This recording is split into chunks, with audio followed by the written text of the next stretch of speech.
Assalamu alaikum jama'a, barkanmu da wannan lokaci. Yau zan nuna yadda za ka iya kulle credit ɗinka kuma ka buɗe na waya. Su da za ga mutane idan wani ya karɓi wayan abokin shi ya duba ya ga akwai kati zai iya cinye katin ko kuma zai iya maye ma kan shi transfer, ko kuma za ga 'ya'ya sun ɗauki wayan mahaifinsu ko mahaifinsu sun ji sun cinye credit, ko kuma za ga 'yan gidan waya suna zatan maka kati, ko kuma idan kana za ga ana samun tama subscription. So a yau zan nuna yadda mutum zai iya magance wannan matsala, amma kafin mu je, idan yau ne zuwan ka na farko, muna so da ka nuna ƙararrawar sanarwa a duk lokacin da muka saka bidiyo don mu sanar da kai. Mun gode. Da farko mutum zai je ya nemo zai je ya nemo phone master na shi, misali ga shi anan, ga shi ga nawa phone master, ga shi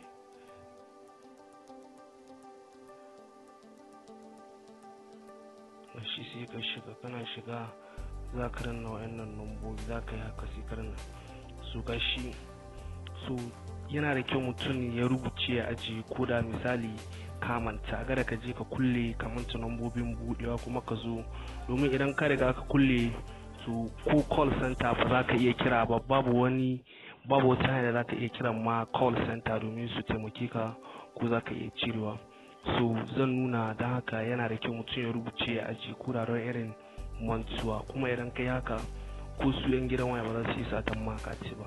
Da farko mutum zai je dan na *33*00000, gashi sai ka tura. Wayannan su ne na yin locking na kulle kati din. Yanzu misali gashi sai in tura a sim 1 ko sim 2, to gashi nan call varying service was enough. To yanzu gashi nan, yanzu misali ko na ce yanzu misali ga call center nan, bari in gwada kiran su. yanzu misali za ku gani gashi nan, sai misali gashi nan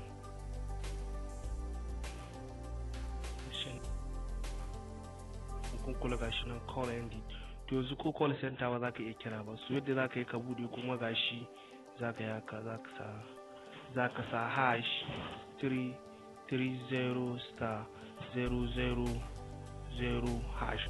Ku kula, na budewa shine za ka saka hash da farko, na kuma kulewa shine za ka saka star. Gashi nan sai ka danna zaka, gashi nan sai ka jira shi, gashi nan call varying, gashi nan service has been disabled.